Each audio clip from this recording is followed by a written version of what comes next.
Czy miałeś kiedyś wrażenie, że dryfujesz przez życie? Jakbyś był odłączony, szukając sensu, ale nigdy naprawdę go nie znajdując? Wydaje się, że odpowiedzi, które mogłyby wszystko zmienić, są zawsze poza zasięgiem, ukryte we mgle. A co jeśli te odpowiedzi nie znajdowały się gdzieś w świecie zewnętrznym, ale w tobie, ukryte w cieniach, którym od zawsze unikałeś stawić czoła? Carl Jung, szwajcarski psychiatra i psychoanalityk, szeroko uznawany za pioniera w swojej dziedzinie, zrewolucjonizował nasze rozumienie umysłu i otaczającego nas świata, szczególnie dlatego, że nie tylko badał umysł, ale go mapował, jak odkrywca przemierzający nieznane terytoria. Jung zwykł mawiać, że ludzie desperacko dążą do zapewnienia swojego istnienia przeciwko pustce, przeciwko możliwości życia bez znaczenia. Jung nie ograniczał się do badania umysłu jako czegoś powierzchownego. Eksplorował części, których większość ludzi boi się skonfrontować. Nieświadomość, cień, ukryte lęki i pragnienia, które ukrywamy przed światem, a nawet przed samymi sobą. Dla Junga życie nie było jedynie sekwencją przypadkowych zdarzeń czy pogonią za sukcesem. Wierzył, że istnieje głębsze znaczenie, które można odkryć tylko przez konfrontację z najciemniejszymi i najbardziej ukrytymi częściami naszej psychiki. Jego praca położyła fundamenty pod niektóre z największych współczesnych idei i technologii, od typów osobowości po koncepcje takie jak wewnętrzne ja. Prawda, jak twierdził, nie polega na unikaniu naszych konfliktów, ale na stawianiu im czoła. Dla Junga życie nie było zagadką do rozwiązania, ale tajemnicą do przeżycia i odkrycia. Jednakże nie był on mędrcem, który znalazł zrozumienie po tygodniu medytacji. Podróż Junga w poszukiwaniu znaczenia życia nie była teoretyczna ani abstrakcyjna. Została ukształtowana przez jego własne doświadczenia. Zmierzył się z własnymi wątpliwościami, kryzysami i najciemniejszymi aspektami siebie. Jung urodził się w 1875 roku w Kessil w Szwajcarii jako syn pastora. Szanował swojego ojca, ale uważał, że jego sztywne przekonania religijne były zbyt ograniczające, by kierować się nimi w dorosłym życiu. To był pierwszy konflikt między duchowością a sceptycyzmem w jego życiu, siejący ziarna, które pozwoliłyby mu później autentycznie eksplorować swoją fascynację nieświadomością. Około 30 roku życia Jung doświadczył tego, co opisał jako przerażającą konfrontację z nieświadomością. Miał wizję, słyszał głosy i zaczął się martwić, czy nie grozi mu psychoza lub coś podobnego do schizofrenii. Te doświadczenia skłoniły go do zadawania pytań, których wielu z nas woli unikać. Kim jestem? Dlaczego czuję się w ten sposób? Jaki jest cel tego wszystkiego? Ta wewnętrzna przygoda, jak nazywał ją Jung, była prawdziwym wyzwaniem życia. I jak każdy z nas, mierzył się z chwilami zagubienia, wątpliwości i kryzysów. Ale zamiast uciekać od tych trudności, przyjmował je. Jung wierzył, że momenty kryzysu i niepewności nie są przeszkodami, ale przewodnikami wskazującymi drogę do głębszego zrozumienia siebie. Dla niego znaczenie nie było czymś, co można znaleźć w strefach komfortu, ale czymś zdobywanym poprzez konfrontację z własnymi lękami i introspekcję. Od wczesnych lat Jung dostrzegał, że życie jest bardziej złożone niż wydaje się na powierzchni. Widział głębię ludzkiego doświadczenia, której psycholodzy jego czasów nie eksplorowali. To wtedy Jung rozpoczął wyjątkową podróż, nie po to, by podbijać ziemię czy osiągać zewnętrzny sukces, ale by eksplorować nieznane w sobie samym. Pierwotnie zainteresowany medycyną, Jung nie miał początkowej skłonności do psychologii klinicznej, ale zainteresowanie chorobami psychicznymi skierowało go ku psychiatrii. W 1900 roku Jung zaczyna pracować w szpitalu psychiatrycznym Burghölzli w Zurychu, gdzie badał pacjentów ze schizofrenią. To również w tym szpitalu Jung odkrył, że psychologia kliniczna miała swój pierwszy kontakt z pracą Sigmunda Freuda, ojca psychoanalizy. Studiując ideę Freuda, Jung szybko nawiązał z nim kontakt i obaj zaczęli wymieniać listy. Szybko rozwinęli przyjaźń i stymulującą relację intelektualną. Często debatowali nad pracą Freuda, a z czasem Jung wspinał się po szczeblach psychoanalizy, stając się protegowanym Freuda. Freud wierzył, że Jung jest właściwą osobą, która poniesie jego dziedzictwo naprzód. Jednak Jung nie ograniczył się do teorii Freuda. Rozszerzył je, często w radykalny sposób. Podczas gdy Freud wierzył, że większość ludzkich zachowań można wytłumaczyć nieświadomymi impulsami, szczególnie tymi o charakterze seksualnym, Jung zaczął odczuwać niezadowolenie. Uważał, że idee Freuda były ograniczone, zbyt skupione na biologicznych i materialnych aspektach ludzkiego umysłu. Dla Junga ludzki umysł był czymś znacznie większym. Postrzegał go jako rozległy i tajemniczy teren pełen symboli, snów i połączeń, które przekraczały czas i kulturę. To właśnie ta różnica w wizji ostatecznie oddaliła Junga od Freuda.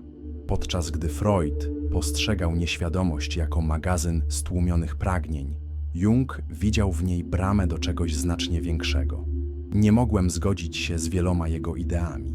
Po pierwsze, z jego czysto osobistym podejściem i jego lekceważeniem historycznych uwarunkowań człowieka. Ego, świadomy umysł, część, która wchodzi w interakcję ze światem wokół nas, jest poczuciem tożsamości, wewnętrznym głosem, który słyszymy, gdy myślimy, jak na przykład teraz, gdy czytasz ten podpis. Nieświadomość osobista, magazyn zapomnianych wspomnień i stłumionych emocji, wyjątkowo unikatowy dla każdej osoby. I nieświadomość zbiorowa, największy wkład Junga w psychologię. Jest to głęboki i uniwersalny poziom nieświadomości, który dzielą wszyscy ludzie. Jung utorował drogę do głębszego zrozumienia tego, co znaczy być człowiekiem, a jego idee pozostają istotne dla zrozumienia nie tylko naszych umysłów, ale także naszego połączenia z innymi. Geniusz oznaczał, że między Jungiem a Freudem pojawią się rozbieżności, ale nie rozstali się wyłącznie z powodu różnic zawodowych. Było to związane ze sposobem, w jaki Freud wierzył, że pragnienia seksualne są głównym motorem ludzkiego zachowania, podczas gdy Jung uważał, że ta wizja jest zbyt wąska. Twierdził, że ta idea mogła iść dalej, argumentując, że mity, duchowość i poszukiwanie znaczenia przez osobę odgrywają równie ważną rolę w kształtowaniu ludzkiej psychiki. Te ideologiczne różnice stworzyły przepaść, która nigdy nie została całkowicie przezwyciężona. Rozłam między Jungiem a Freudem był bolesny, ale wyznaczył punkt zwrotny dla Junga. Stało się jasne, że odejście Junga z kręgu Freuda było czymś znacznie większym niż kwestią osobistą. Było to bardziej jak podział w samej dziedzinie psychologii.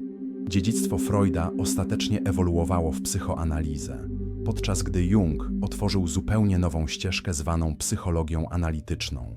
Drogę, która doprowadziła go do jednych z najgłębszych spostrzeżeń na temat ludzkiego doświadczenia. Idee szwajcarskiego psychologa oferują mapę dla każdego, kto pragnie lepiej zrozumieć siebie. Jednak jego teorie nie były doskonałe, ani powszechnie akceptowane przez wszystkich psychologów. Być może najważniejszą ideą, którą Jung przedstawił światu, była koncepcja cienia, jednego z 4 głównych archetypów przez niego opisanych. Cień składa się ze wszystkich części nas samych, które tłumimy, ignorujemy lub zaprzeczamy. Zawiera cechy, które uważamy za negatywne, takie jak gniew, zazdrość, chciwość, ale także cechy, które podziwiamy u innych i odmawiamy rozpoznania w sobie.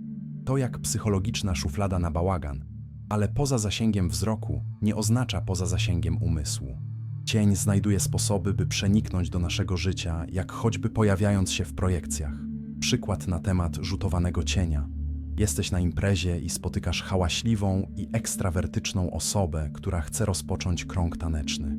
Nigdy nie lubiłeś ludzi, którzy próbują stać się centrum uwagi publicznie. Nie jesteś pewien, kiedy to się zaczęło, ale w pewien sposób czujesz, że zawsze tak było. Przewracasz oczami, myśląc, nigdy nie byłbym taki. Ale co jeśli ta reakcja nie była po prostu zwykłą irytacją? Co jeśli byłaby odbiciem czegoś ukrytego i głęboko pogrzebanego w tobie? Cień przeraża nas, ponieważ zmusza nas do konfrontacji z częściami nas, których nie lubimy. Spędzamy życie spychając te części w głąb, udając, że nie istnieją. Ale według Junga to właśnie dlatego wielu z nas czuje się zagubionych i odłączonych. Sekret, jak mówił Jung, polega na tym, że cień nie jest zły, jest po prostu niezbadany. Im bardziej od niego uciekamy, tym większą ma nad nami władzę. Ale kiedy odwracamy się, by stawić mu czoła, odzyskujemy kontrolę. Integrujemy te zapomniane części siebie i czyniąc to, zbliżamy się do pełni. Jung wierzył, że ta konfrontacja z cieniem była jednym z najważniejszych kroków w poszukiwaniu znaczenia.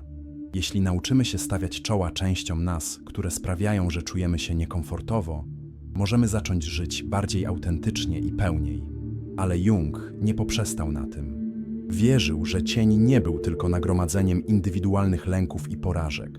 Był częścią czegoś znacznie większego. Dla niego cień był istotnym elementem szerszego procesu, podróży, którą nazwał indywiduacją. Indywiduacja nie dotyczyła stania się doskonałym, ale stania się całością. A to oznaczało akceptację wszystkich części siebie, zarówno światła, jak i ciemności. Indywiduacja jest centralną ideą w pracy Junga. To proces stawania się tym, kim naprawdę jesteśmy, a nie tylko tym, kim myślimy, że powinniśmy być. Ale oto wyzwanie. Indywiduacja nie następuje poprzez unikanie naszych problemów czy ucieczkę od naszych lęków. Dzieje się to, gdy konfrontujemy się z nimi bezpośrednio. Jung wierzył, że wszyscy rodzimy się z ogromnym potencjałem, ale w miarę jak dorastamy, uczymy się tłumić części siebie, aby dopasować się do społeczeństwa. Zakładamy maski, które Jung nazwał personą, aby zadowolić innych i uniknąć konfliktów. Z czasem zaczynamy wierzyć, że maska jest tym, kim naprawdę jesteśmy, ale głęboko w środku wiemy, że czegoś brakuje. Czujemy pustkę lub dyskomfort, ponieważ straciliśmy kontakt z naszym prawdziwym ja. Proces indywiduacji polega na zdejmowaniu tych masek, konfrontacji z cieniem i objęciu naszej złożoności. Ten proces nie jest łatwy. Wymaga, byśmy spojrzeli na części nas samych, które wolelibyśmy zignorować, byśmy stawili czoła bolesnym wspomnieniom i doświadczeniom oraz zaakceptowali te aspekty naszej osobowości, które społeczeństwo uczy nas ukrywać. Jung ostrzegał, że bez tej podróży rzutowalibyśmy nasze nierozwiązane problemy na innych. Obwinialibyśmy świat za to, czego nie możemy zaakceptować w sobie. Ale przyjmując naszą złożoność, integrując światło i ciemność, zaczynamy odnajdywać spokój, cel i głębsze zrozumienie tego, co życie naprawdę oznacza. Jedną z najbardziej rewolucyjnych idei Junga była koncepcja nieświadomości zbiorowej. W przeciwieństwie do Freuda, który wierzył, że nieświadomość jest osobistym magazynem stłumionych pragnień, Jung argumentował, że istnieje głębsza warstwa, uniwersalna nieświadomość dzielona przez całą ludzkość. Ta nieświadomość zbiorowa, jak mówił Jung, była pełna archetypów, uniwersalnych symboli i wzorców, które pojawiają się w mitach, religiach i historiach we wszystkich kulturach i epokach. Archetypy takie jak bohater, matka, stary mędrzec i oszust odzwierciedlają fundamentalne ludzkie doświadczenia, które wykraczają poza jakąkolwiek kulturę czy okres historyczny. Dla Junga te archetypy były czymś więcej niż tylko symbolami. Były żywymi siłami w ludzkiej psychice, kształtującymi nasze myśli, sny i zachowania. Rozpoznając te wzorce w sobie, możemy lepiej zrozumieć nasze życie i wyzwania, przed którymi stoimy. Nieświadomość zbiorowa przypomina nam również, że nie jesteśmy sami w naszych zmaganiach. Doświadczenia, które przeżywamy, przeszkody, którym stawiamy czoła, są częścią znacznie większej ludzkiej narracji. Jesteśmy połączeni ze wszystkimi, którzy przyszli przed nami i wszystkimi, którzy przyjdą po nas. Widzisz, w dużej mierze zależymy od naszej historii i jest to decydujący czynnik w psychologii. Nie jesteśmy z dzisiaj ani z wczoraj, jesteśmy z ogromnej ery, powiedział Jung. Dla Junga zrozumienie nieświadomości nie było tylko ćwiczeniem intelektualnym, było drogą do znalezienia znaczenia w naszym własnym życiu. Łącząc się z mądrością przeszłości, możemy zacząć rozumieć teraźniejszość i odkryć nasze miejsce w świecie. Jung wierzył, że jednym z najbardziej bezpośrednich sposobów dostępu do nieświadomości, zarówno osobistej, jak i zbiorowej, były sny. Dla niego sny nie były przypadkowymi lub bezsensownymi obrazami, były oknami do najgłębszych warstw naszej psychiki. We snach nieświadomość komunikuje się z nami poprzez symbole i metafory. Postacie, które spotykamy, miejsca, które odwiedzamy i wydarzenia, które rozgrywają się w naszych snach, często wyrażają nasze najgłębsze lęki, ukryte pragnienia i nierozwiązane konflikty. Ujawniają również archetypy działające w naszym życiu, podróż bohatera, konfrontację z cieniem i poszukiwanie całości. Dla Junga analiza snów nie polegała na znalezieniu prostych odpowiedzi czy szybkich rozwiązań. Było to zaproszenie do dialogu z nieświadomością, nauki interpretacji wysyłanych przez nią wiadomości i wykorzystania tych spostrzeżeń do kierowania naszym osobistym rozwojem. Zwracając uwagę na nasze sny, możemy zacząć rozumieć ukryte siły, które kształtują nasze życie. Możemy skonfrontować się z naszymi lękami, przyjąć nasz potencjał i zbliżyć się do pełni, którą Jung uważał za prawdziwy cel życia. Idee Carla Junga wyzywają nas do przemyślenia, co oznacza życie z celem. Przypomina nam, że życie nie polega na unikaniu dyskomfortu czy szukaniu zewnętrznej walidacji. Chodzi o wyruszenie w podróż, podróż wewnętrzną, podróż, by skonfrontować się z naszym cieniem, objąć naszą złożoność i zintegrować nieświadome części nas samych. Czyniąc to, nie tylko znajdujemy osobiste spełnienie, ale stajemy się częścią czegoś znacznie większego, współdzielonego doświadczenia, które przekracza czas i kultury. Łączymy się z mądrością nieświadomości zbiorowej i odkrywamy nasze miejsce w wielkiej narracji ludzkości. Dla Junga znaczenie życia nie jest czymś, co znajduje się gdzieś w świecie zewnętrznym. Jest czymś, co odkrywamy w sobie poprzez proces indywiduacji, integracji świadomego i nieświadomego umysłu oraz odwagi, by stawić czoła częściom nas samych, których unikaliśmy. Więc jakie jest znaczenie życia według Junga? Nie jest to cel, to podróż. Podróż ku pełni. A ta podróż zaczyna się w momencie, gdy decydujesz się spojrzeć do wewnątrz i stawić czoła nieznanemu w sobie.